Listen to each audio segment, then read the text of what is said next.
What's up? It's your fellow baseball card collector, Joe Lowry, at JHook on Twitter, bringing you This Week in Baseball Cards for the week of February 20th through February 26th.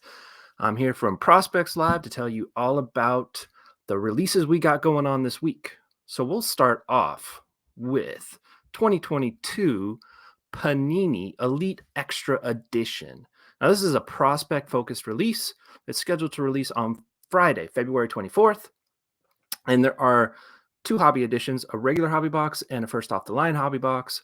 Regular hobby boxes are going for about $100. First off the line hobby boxes went through the Panini Dutch auction system last Thursday.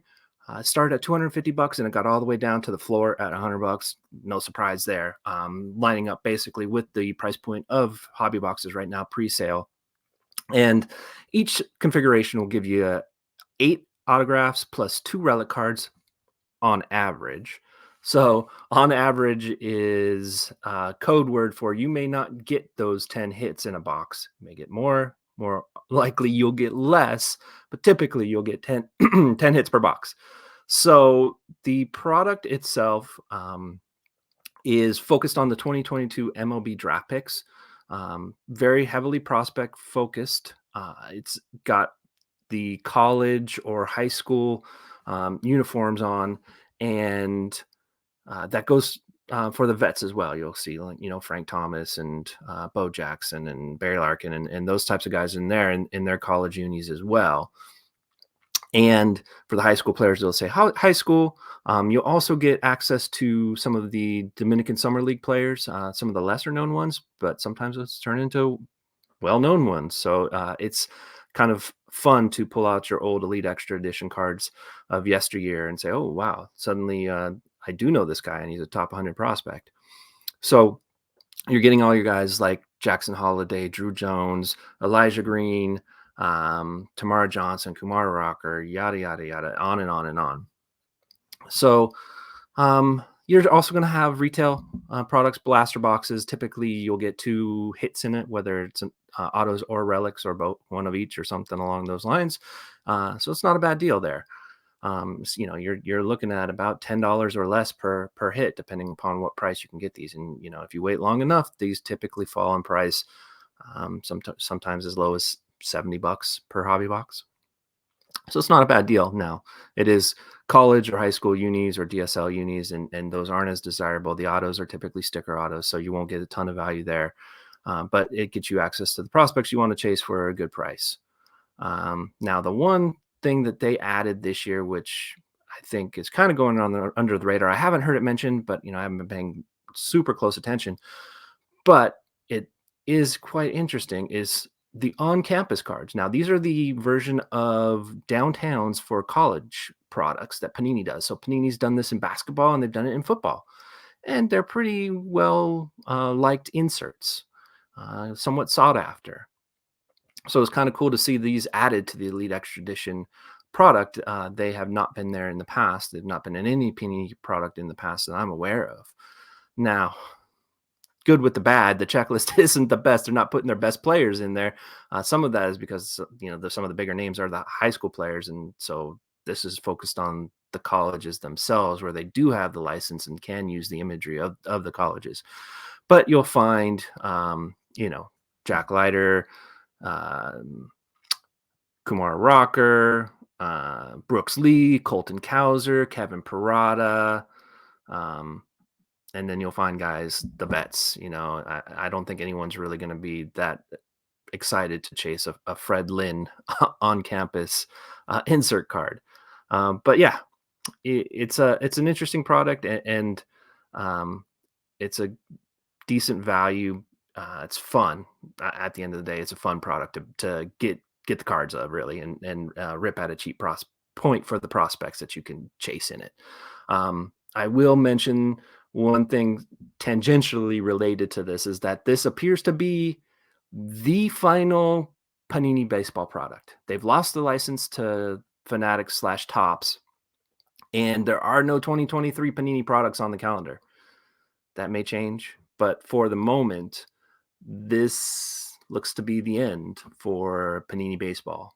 Donruss, Prism, Select, Optic, Flawless, National Treasures, Immaculate, that we may not be seeing these anytime soon unless there's something done by Topps or somebody else to take over that IP or purchase the North American version of Panini. So we'll see. But right now, this, for the moment, looks to be the end of Panini baseball products. Moving on, we will go over to 2022 Topps Chrome Sonic Edition. Now, this hopefully looks like the last Chrome edition of the 2022 product year. And it's got one configuration that we're aware of. It's a light box, so there are no guaranteed hits in it, no guaranteed autos in the product. It's guarantees you in the hobby box 4 black and white ray wave parallels, which we've been seeing over the last few years in various products, especially light versions of products. And the final one is what you see here on the screen with Shohei Ohtani. It's the Sonic parallel, the Sonic refractor, which is kind of just like crazy crazy kind of lines and waves and all that type of stuff, and there's various different colors of it, but you only get 1 per box, which I have to be honest is disappointing. I was hoping we would see more, right? We saw a Logo Fractor edition, and I believe we were getting 4 Logo Fractor parallels per box, something like that, but more than 1, right? and at the moment, these boxes are going for $80 on Blowout and other places. And that's about the price point I expect, somewhere between $70 and $80, whereas Logo Fractor was $50 a box direct from Topps. So we'll see what Topps does. This is the first year they've done this product. I am guessing that Topps is going to be somewhere in that $70 to $80 range as well on Friday when they, in theory, sell these live on their website. Now, it's the 2022 Topps Chrome checklist, and you're going to get the Julio, the Bobby Witt, Hunter Green, CJ Abrams, and Spencer Torkelson short print, extended base short prints that were missing in this product. They were missing in the regular Topps Chrome release. So they're going to be here in the Sonic edition, and you're also going to get the same scenario with the Aaron Judge and the Paul Goldschmidt redemptions that you can, when you hit them, depending upon the level of card you get, if they're base or they're refractors or whatever, you're going to be able to get the buyback. You can send them in for redemption for money from various participating local card shops, from online places like Blowout, and so there's an added chase to this product as well.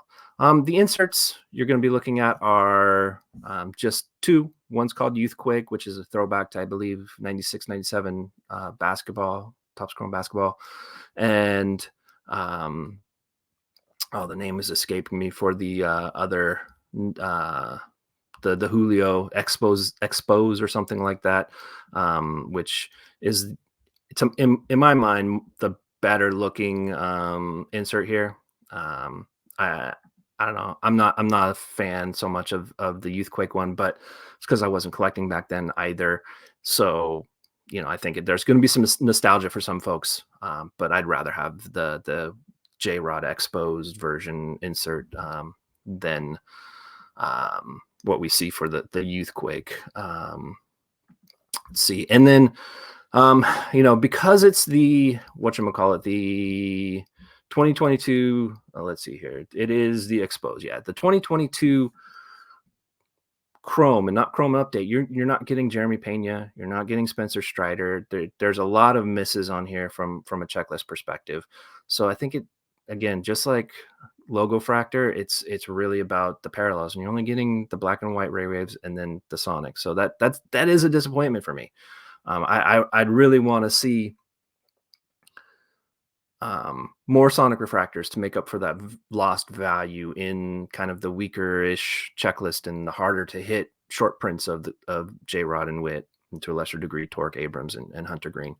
A little bit different. You're going to get image variations of those 5 guys as well, whereas in Chrome it was different image variations. You're also going to get Wander Franco, Jaron Duran, Brandon Marsh, O'Neal Cruz, and somebody else I'm not thinking of at the moment. Doesn't matter. The big guys for image variations are J-Rod and Bobby Witt. And then finally, there are rare hard hit autographs in it.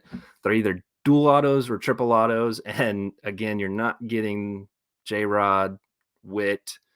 I don't think Wander's in it either. Torque is in one of the dual autos, I think, but at the end of the day, they're sticker autos, they're dual and triple autos. Oftentimes those are worth less than their solo counterparts, depending.